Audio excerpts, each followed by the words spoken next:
Good morning to all. Please subscribe the channel and press the bell icon for more video updates. Today is 15 December of 2020 and it's a Tuesday today. चलिए आज analysis शुरू करने से पहले कुछ questions पूछ लेते हैं, आप उनका जवाब कमेंट सेक्शन में दें। जैसे पहला क्वेश्चन आता है, नेशनल फैमिली हेल्थ सर्वे जो था वो नेशनल फैमिली हेल्थ सर्वे तीसरा वाला कब हुआ था? NFHS जो है थर्ड, उसका टाइम पीरियड बताना है, वो कब हुआ था, टाइम पीरियड। दूसरा क्वेश्चन आता है, CBI कब फॉर्म की गई थी? सेंट्रल ब्यूरो ऑफ इन्वेस्टिगेशन कब फॉर्म किया गया था? तो इन दोनों क्वेश्चन का जवाब आप कमेंट सेक्शन में दें। साथ ही साथ एनालिसिस से रिलेटेड कोई भी डाउट हो वो भी अभी कमेंट सेक्शन में पूछ सकते हैं।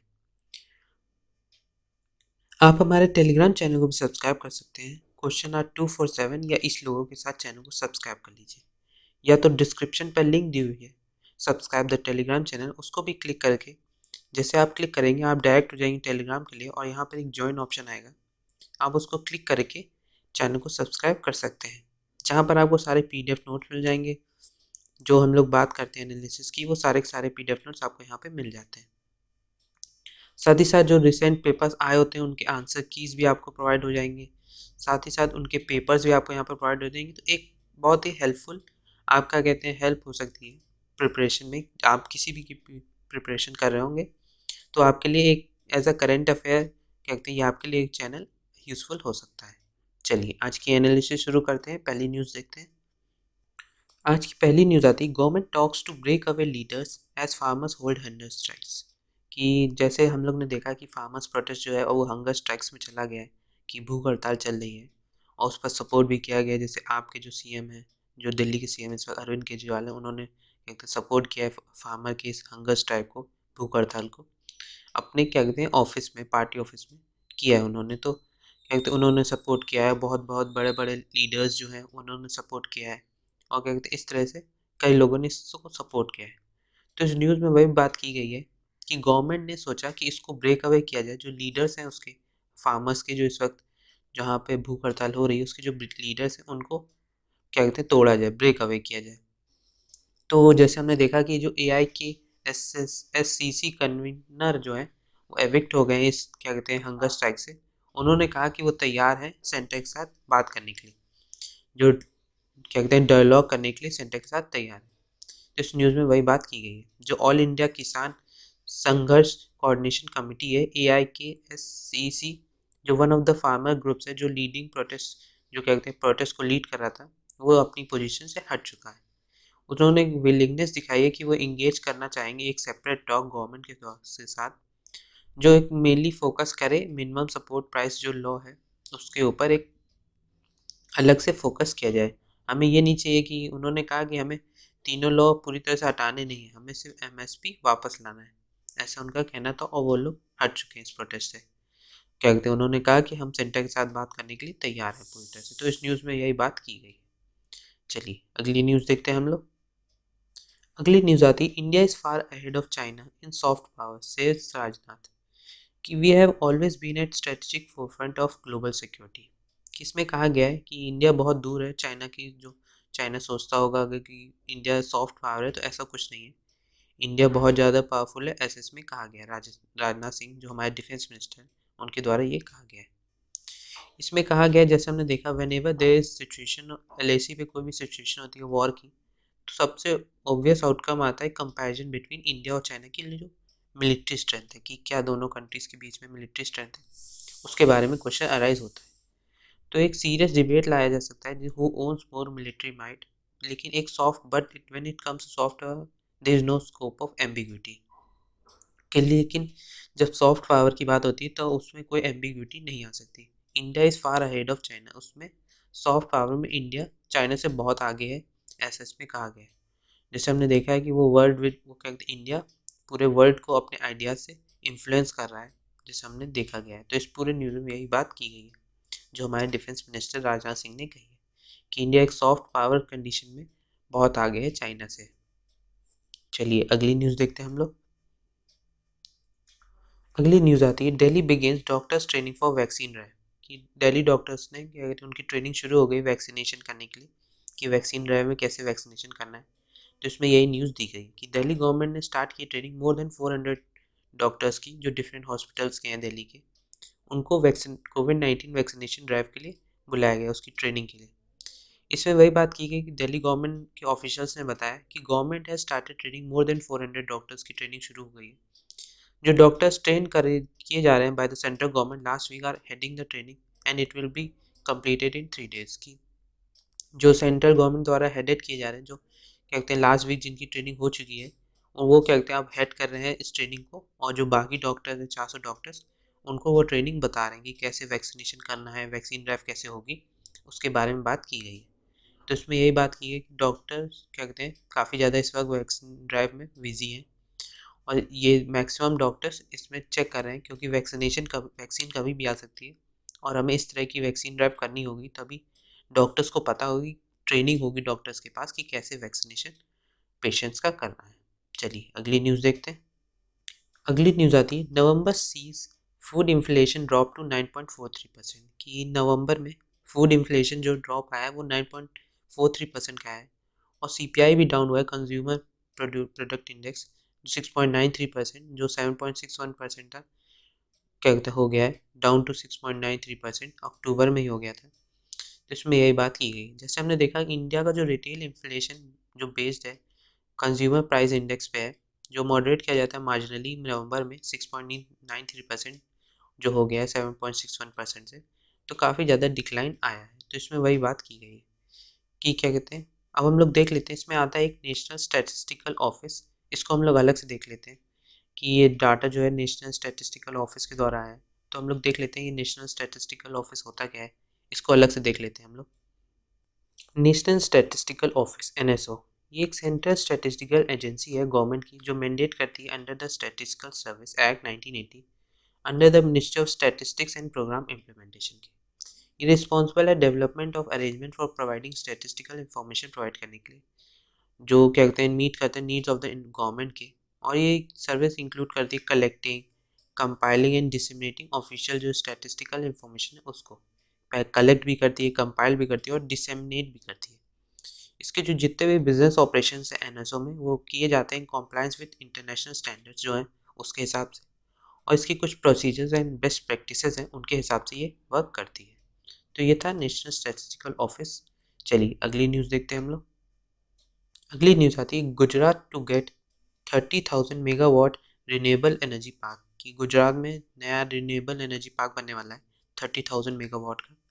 इसमें वही बात की गई कि पीएम जो हमारे नरेंद्र मोदी हैं, उन्होंने फाउंडेशन स्टोन रखा उसका, world's largest renewable energy park Gujarat में जो कच्छ डिस्ट्रिक्ट में बनेगा, उसका फाउंडेशन स्टोन क्या कहते हैं ट्यूसडे को रखा जाएगा। तो क्या कहते हैं इसमें वही बात की है कि ये आप याद रखिएगा, world largest hybrid renewable energy park जो है वो गुजरात में बनने वाला है, वो भी कच्छ डिस्ट्रिक्ट में। ये बहुत इंपॉर्टेंट है क्योंकि एज अ करेंट अफेयर बहुत ज़्यादा पूछा जा सकता है आने वाले एग्जाम्स में। जो पार्क है वो जनरेट करेगा 30,000 मेगावाट पावर, जो थ्रू सोलर पैनल्स और विंड मिल्स, जो 72,600 हेक्टेयर्स में बने हैं, जो इंडिया पाकिस्तान बॉर्डर पे है। ये setup by the Gujarat government के द्वारा सेटअप किया गया है, और ये क्या कहते हैं पब्लिक प्राइवेट पार्टनरशिप में बना है, क्योंकि इसमें प्राइवेट प्लेयर्स भी हैं जैसे अडानी ग्रुप, जो क्या कहते हैं कंट्री का लार्जेस्ट रिन्यूएबल पावर जनरेटर है, और सुजलॉन जो एक डोमिनेंट प्लेयर है विंड एनर्जी में। तो ये दोनों सुजलॉन और अडानी ग्रुप दोनों प्राइवेट प्लेयर्स हैं इसमें। ये गुजरात गवर्नमेंट के साथ मिलके ये रिन्यूएबल एनर्जी पार्क बन रहा है। तो आप याद रखिएगा ये दो प्राइवेट प्लेयर्स हैं, ये पब्लिक प्राइवेट पार्टनरशिप में बना है। चलिए अगली न्यूज़ देखते हैं। अगली न्यूज़ आती है high court criticises CBSE for anti student attitude, कि दिल्ली हाई कोर्ट ने क्रिटिसाइज किया सीबीएसई को कि उसके जो एंटी स्टूडेंट एटीट्यूड है उसके तरफ, board treating students as enemies. उन्होंने हाई कोर्ट ने ये भी कहा कि बोर्ड जो सीबीएसई बोर्ड है वो स्टूडेंट्स को एज अ क्या कहते हैं दुश्मन समझ रहा है, एज अ एनिमी समझ रहा है, ऐसा उनका कहना था। तो इसमें कहा गया दिल्ली हाई कोर्ट ने मंडे को रैप किया central board of secondary education को, सीबीएसई को, जो उनका एंटी स्टूडेंट एटीट्यूड है। ये कहते हैं एक पिटीशन फाइल हुई थी जो सीबीएसई का रीअसेसमेंट स्कीम थी स्टूडेंट्स के लिए जिनका बोर्ड एग्जाम कैंसिल हो गया कोविड-19 के कारण, उनको इम्प्रूवमेंट कैंडिडेट्स के रूप में अप्लाई करने के लिए। तो इसमें यही बात की गई है कि क्या कहते हैं हाईकोर्ट ने कहा कि वो लोग कि क्या कहते हैं वो भी तो पूरे हकदार हैं, क्योंकि कोविड-19 के कारण जो लोग इम्प्रूवमेंट एग्ज़ाम दे रहे हैं, जो लोग फेल हो चुके थे, जो जिनके नंबर कम आए थे, वो लोग इम्प्रूवमेंट एग्ज़ाम दे रहे हैं, तो वो भी इम्प्रूवमेंट एग्ज़ाम दे सकते हैं। जो जिनका एग्ज़ाम नहीं हुआ है उनको भी इम्प्रूवमेंट एग्ज़ाम देने की पूरी हक है, क्योंकि दोनों लोग इफ़ेक्ट हुए हैं कोविड-19 के कारण। तो इफ़ेक्ट दोनों में आया है, तो ऐसा उनके कहने पर सीबीएसई को अलाउ किया है कि दोनों को एग्ज़ाम दे देनी चाहिए, क्या कहते हैं, इम्प्रूवमेंट एग्ज़ाम देने चाहिए। तो इसी पे क्या कहते हैं, सीबीएसई को उन्होंने, हाईकोर्ट ने ये भी कहा कि आप पूरी तरह से एंटी स्टूडेंट एटीट्यूड दिखा रहे हैं बच्चों के खिलाफ। चलिए अगली न्यूज़ देखते हैं। अगली न्यूज़ आती है, cold wave likely to grip Delhi by end of the week.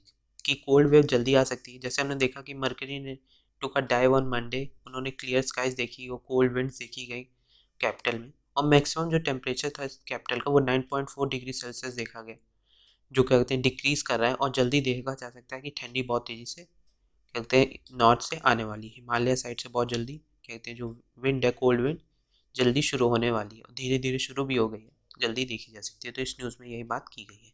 चलिए अगली न्यूज़ देखते हैं। अगली न्यूज़ आती है, Bodoland people's front stakes claim to form council. कि जो बोडोलैंड का पीपल्स फ्रंट है उसने क्या कहते हैं क्लेम किया है कि वो एक काउंसिल बनाएगा। गवर्नर इन्वाइटेड बीजेपी यूपीपीएल जो जीएसपी कोलिशन है उसको 15 दिसंबर को क्या कहते हैं आज बुलाया गया। तो इस पे न्यूज़ में यही बात की गई, जो बोडोलैंड का पीपल्स फ्रंट है जो इमर्ज किया है सबसे सिंगल लार्जेस्ट पार्टी जिसने 17 सीट जीती हो, क्या कहते हैं उन्होंने बोडोलैंड टेरिटोरियल काउंसिल पोल्स में उन्होंने कहा कि वो एक नया काउंसिल बनाएंगे, ऐसा उनका कहना था। तो इस पर गवर्नर को देखा गया कि उसने जो कॉलिशन गवर्नमेंट है बीजेपी यूपीपीएल जीएसपी का उसको बुलाया है, क्या कहते हैं, काउंसिल के लिए। तो अब देखना है क्या होता है। तो हम लोग देख लेते हैं बोडो ट्राइब कौन सी होती है, बोडो ट्राइब कहाँ है, इसको हम लोग अलग से देख लेते हैं क्या रीजंस हैं इनके। बोडोस ये सिंगल लार्जेस्ट कम्युनिटी है among the notified scheduled tribe जो आसाम में पड़ती है। ये part of the largest umbrella of Bodo कचरी जो पड़ता है। Bodo constitute about 5 to 6% of Assam population. जो आसाम की पॉपुलेशन उसका 5 से 6% ये लोग कंट्रीब्यूट करते हैं। जो बोडो स्टेटहुड मूवमेंट चल रहा है, जैसे 1967 से 68 के बीच में जो फर्स्ट ऑर्गेनाइज डिमांड थी बोडो स्टेट की, कि जो political party plains tribal council है आसाम की उसके लिए। फिर 1986 में आर्म ग्रुप बना बोडो सिक्योरिटी फोर्स एरोस, जिसे रीनेम किया गया फिर से कि national democratic front of Bodoland NDFB. जो ऑर्गेनाइजेशन था जो इन्वॉल्व करता था इन अटैक्स किलिंग एक्सटॉर्शन। इसे अलग बाद में ये भी स्प्लिट हो गया। 1987 में देखा कि जो ऑल बोडो स्टूडेंट्स यूनियन था एबीएसयू, उसने अपनी डिमांड बदली। उन्होंने भी follow out of the Assam movement के बाद कहा कि असम अकॉर्ड बनाया जाए जो एड्रेस करेगा डिमांड्स एंड प्रोटेक्शन और safe guard for Assamese people. कि जो प्रोटेक्शन एंड सेफ गार्ड है असामीज पीपल के लिए उसको बताएगा। फिर 1990 में हमने देखा कि इंडियन सिक्योरिटी फोर्सेस ने लॉन्च किया extensive operation against the NDFB, जो लेटर टू बॉर्डरिंग भूटान की, जो भूटान को बॉर्डर कर रहा था। फिर हमने देखा कि in Bhutan the group face stiff counter insurgency की। भूटान में बहुत ज़्यादा काउंटर इंसर्जेंसी देखा गया ऑपरेशन इंडियन आर्मी के द्वारा और royal Bhutan army in early 2000s। तो ये दिक्कतें थी 2000 तक बोडोस ट्राइब में। तो बोडोस ट्राइब जो जो लार्जेस्ट कम्युनिटी है शेड्यूल्ड ट्राइब्स की आसाम में, ये आप याद रखिएगा। चलिए अगली न्यूज़ देखते हैं। आज का पहला एडिटोरियल आता है ग्रीन ओवर ब्राउन। इसमें जो क्लाइमेट गोल्स हैं, इंडिया के जो क्लाइमेट गोल्स उसके बारे में बात की गई है। जो फ्यूचर इन्वेस्टमेंट्स हैं जो सस्टेनेबल हो सकते हैं मस्ट बी सस्टेनेबल, ऐसा इसमें कहा गया है। तो इसमें वही बात की गई जो वर्चुअल क्लाइमेट एम्बिशन समिट हुआ जो को कन्वीन किया गया यूएन द्वारा, जो 5 ईयर्स थे पेरिस एग्रीमेंट को उसको मार्क करने के लिए। तो इसमें क्या कहते हैं हमने देखा कि जो परफॉर्मेंस थी जो आउटलाइन की गई प्राइम मिनिस्टर नरेंद्र मोदी द्वारा, वो rest primarily on the estimated present reduction है जो एमिशंस का, जो 21% है ओवर 2005 लेवल्स। जो गोल था अबाउट 33% एंड 35% ऑफ जीडीपी पर 2030, उसमें काफ़ी डिक्रीज आया है। तो इसमें पूरे में यही बात की गई जो ट्विन पिलर से रिन्यूएबल एनर्जी और जो हाईएस्ट फॉरेस्ट कवर है उसको देखते हुए। तो इसमें यह भी कहा गया G20 ब्लॉक जो है एज अ होल वो रिस्पॉन्सिबल है 78% ऑफ ग्रीन हाउस एमिशंस का। जो ग्रीन हाउस गैस एमिशंस होता है उसका जो G20 ब्लॉक है वो 78% वो रिस्पॉन्सिबल है। जैसे कई कंट्रीज़ ईयू के जो ग्रुप्स हैं उन्होंने क्या कहते हैं माना है, उन्होंने ये क्या कहते हैं विश्वास भी दिलाया है कि उनका गोल है अब कि कहते हैं एमिशंस को कम करना अपने अपने कंट्रीज़ में। तो इसमें यही बात की गई। तो पूरे एडिटोरियल में यही बात की गई। लास्ट में कहा गया है कि लार्ज स्केल जो एग्रीकल्चर इंश्योरेंस है अगेंस्ट क्लाइमेट डिजास्टर, ये भी एक नेट अटेंशन पाता है। इंडिया ईयर जैसे हमने देखा कि जैसे that remains before country meet at the UN climate change conference जो हुई थी ग्लासगो में होनी है 2021 में। India to need to focus on future emissions, कि इंडिया को फोकस करना चाहिए जो फ्यूचर एमिशंस है उनको रोकने के लिए, और जो प्लान कर रहा है ग्रीन इन्वेस्टमेंट के लिए, जो क्वालिफाई करेगा ग्लोबल क्लाइमेट फंडिंग के लिए, तो उस पर इंडिया को ज़्यादा फोकस करना चाहिए इस वक्त। क्योंकि जो UN climate change conference Glasgow में होने वाली है 2021 में, वो काफ़ी ज़्यादा इंडिया के लिए हेल्पफुल हो सकती है, ऐसा बात की गई है। चलिए अगला एडिटोरियल देखते हैं। अगला एडिटोरियल आता है, India needs to rethink its nutrition agenda, कि इंडिया को फिर से रीथिंक करना चाहिए अपना जो उसका न्यूट्रिशन एजेंडा है उसके बारे में। इसको क्या कहते हैं, माल न्यूट्रिशन के बारे में रोज एक एडिटोरियल आ रहा है, तो काफ़ी इंपॉर्टेंट हो सकता है ये आंसर राइटिंग के लिए। पुअर न्यूट्रिशन आउटकम्स जो हैं एनएफएचएस में जो एक करते हैं, piecemeal approach does not work, ये पूरी तरह से काम नहीं आता है। जो इसका आउटकम्स हैं, जो पुअर न्यूट्रिशन आउटकम्स हैं एनएफएचएस के द्वारा, इसमें बात वही की गई है। जैसे हमने देखा कि जो ministry of health and family welfare है, उसने रिलीज़ किया डाटा फैक्ट शीट्स 22 स्टेट्स और यूनियन टेरिटरीज़ की, जो phase 1 of the national family health survey था F5, उसके बारे में। जो 22 स्टेट्स हैं जो इंक्लूड नहीं कर रहे थे सब मेजर स्टेट्स को, जैसे तमिलनाडु, राजस्थान, पंजाब, उत्तर प्रदेश, झारखंड, उड़ीसा, मध्य प्रदेश, इनको ये कंपाइल नहीं कर रहे थे 22 स्टेट जो थे। तो ये पूरी तरह से क्लियर है कि सर्वे is completed and data release for all state, कि लेकिन अभी भी ये सोचने की बात है कि ये जो बड़े बड़े स्टेट्स हैं इनको अगर इंक्लूड नहीं किया गया तो ये सर्वे है पूरी तरह से करेक्ट नहीं है, क्योंकि इन स्टेट्स में भी माल न्यूट्रिशन के चांसेस बहुत ज़्यादा हैं। क्या कहते हैं, न्यूट्रिशन प्रॉब्लम्स यहाँ भी बहुत ज़्यादा है, इस न्यूज़ में यही बात की गई। तो इसमें आता है NFHS 4, क्या कहते हैं NFHS 4 को हम लोग देख लेते हैं। NFHS क्या होता है, नेशनल फैमिली हेल्थ सर्वे, इसको हम लोग अलग से देख लेते हैं क्या होता है, कब कब कौन सा हुआ था, इसको देख लेते हैं। नेशनल फैमिली हेल्थ सर्वे ये एक large scale multi round survey है जो कंडक्ट कराया जाता है representative samples of household throughout India. ये कोलैबोरेटिव प्रोजेक्ट है international institute for population sciences Mumbai India और macro Calverton Maryland USA, East West Center Honolulu Hawaii USA. तो ये एक कई ऑर्गेनाइजेशन का ये कोलैबोरेटिव प्रोजेक्ट है। ये फंड किया जाता है United State agency for international development USAID के द्वारा। सप्लीमेंट्री सपोर्ट भी मिलता है United Nation children fund UNICEF का। ये कहते हैं जो पहला नेशनल फैमिली हेल्थ सर्वे हुआ था वो हुआ था 1992 से 1993 के बीच में, जिसमें जो सर्वे था कलेक्ट करता था एक्सटेंसिव इंफॉर्मेशन जैसे पॉपुलेशन, हेल्थ एंड न्यूट्रिशन, जो मोर एम्फेसिस करती है वुमेन और यंग चिल्ड्रन पे। NFHS 2 हुआ था 1998 से 1999 के बीच में, 26 स्टेट्स में हुआ था। वो देखता था quality of health and family planning services को, domestic violence, reproductive health, anaemia, nutrition of women and status of women को चेक करता था। जो NFHS 3 हुआ वो हुआ 2005 से 2006 के बीच में, 29 स्टेट्स में हुआ था वो। और ये जो फोर्थ होना है वो हुआ था क्या कहते हैं 2014 से 2015 के बीच में, तो अभी हुआ जाके 2019-20 में कहते हैं NFHS 5। तो ये हो गया क्या क्या, ये याद रखिएगा कौन सा नेचर फैमिली हेल्थ सर्वे कब हुआ था, क्योंकि बहुत इंपॉर्टेंट हो सकता है as a current affair question में। चलिए अगली न्यूज़ देखते हैं। अगली न्यूज़ आती है India Britain to discuss upgrade of ties, कि इंडिया ब्रिटेन जल्दी डिस्कस कर सकते हैं जो उनके रिलेशन से इम्प्रूवमेंट में। जैसे हमने देखा जो ब्रिटिश के फॉरेन सेक्रेटरी हैं डोमिनिक राब, वो मीट करेंगे जल्दी ही हमारे external affairs minister S Jaishankar से, और जो अदर मिनिस्टर्स हैं उनका जो 3 डे विजिट है इंडिया में। और पॉसिबली माना जा सकता है कि पॉसिबल विजिट हो सकती है ब्रिटिश प्राइम मिनिस्टर की हमारी जनवरी में, रिपब्लिक डे जो उनको बुलाया गया है as a chief guest republic day celebration में। तो सोचने की बात हो सकती है अगर वो आते हैं तो हमारे रिलेशन उनके साथ और अच्छे हो सकते हैं, और जो कुछ स्ट्रेटेजिक पार्टनरशिप हम लोग एक दूसरे के साथ बना सकते हैं। तो इस न्यूज़ में यही बात की गई है। चलिए अगली न्यूज़ देखते हैं। अगली न्यूज़ आती है states can designate days for immunisation, says ministry की। मिनिस्ट्री का कहना है कि स्टेट डिसाइड कर सकते हैं कौन कौन से डेज पे इम्यूनाइजेशन हो और कौन कौन से डेज पे ना हो, जिसके हिसाब से एक हम स्टेज बना सकते हैं जो इंक्लूड करेगा वैक्सीनेटर ऑफिसर को, जो क्या कहते हैं ऑथराइज करेंगे इंजेक्शन कैसे लगना है, और डॉक्टर्स को जो MBBS BDS के हैं, स्टाफ नर्स, फार्मासिस्ट और सपोर्ट स्टाफ, इनको इंक्लूड करेगा। तो इम्यूनाइजेशन बहुत ज़्यादा हेल्पफुल हो सकता है कि उनको डेज को सेलेक्ट किया जाए कौन कौन से डे में इम्यूनाइजेशन होगा। चलिए अगली न्यूज़ देखते हैं। अगली न्यूज़ आती है steel frigate Himgiri is ready. जो हिमगिरी है स्टील फ्रिगेट वो रेडी हो चुका है। ऑफशोर पेट्रोल वेसल जो सक्षम है उसको भी लॉन्च किया गया वाटर में to join coast guard. Coast guard के लिए उसको भी जो सक्षम है क्या कहते हैं ऑफशोर पेट्रोल वेसल उसको भी लॉन्च किया गया है। तो इस न्यूज़ में यही बात की गई। चलिए अगली न्यूज़ देखते हैं। अगली न्यूज़ आती है more takers for private health care under PMJAY, कि ऐसा माना गया है पेशेंट जो seeking care at private hospital जो ओल्डर है और large share consist of man, वो ज़्यादा मेडिकल पब्लिक हॉस्पिटल्स में जा रहे हैं, जो रिलीज़ किया गया ऐसा डाटा नेशनल हेल्थ एजेंसी के द्वारा।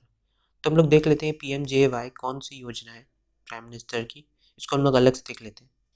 प्रधानमंत्री जन आरोग्य योजना ये ऑफर करती है सम इंस्टीट्यूट ऑफ 5 लाख पर फैमिलीज फॉर सेकेंडरी केयर के लिए, और एक तरह से ये एंटाइटलमेंट बेस्ड स्कीम है जो मेनली टारगेट करती है बेनिफिशियरी जो latest social economic cast sensor data के द्वारा आई है। इसमें माना गया है कि ये कॉन्स्टिट्यूट करती है as an autonomous entity under the society registration act 1860 के द्वारा। ये इंटर एलिया है जो इंक्लूड करती है फॉर्मुलेशन ऑफ जो PMJ पॉलिसीज़ हैं, उनके डेवलपमेंट ऑफ ऑपरेशनल गाइडलाइंस है उनको फॉलो करते हैं, उनको ये सर्विसेज प्रोवाइड होती है। तो ये था PMJ के बारे में। आज के लिए इतना ही। Thank you very much. अगर आपने चैनल को सब्सक्राइब नहीं किया तो चैनल को सब्सक्राइब कर दें और प्लीज़ लाइक बटन जरूर दबा दें। Thank you very much.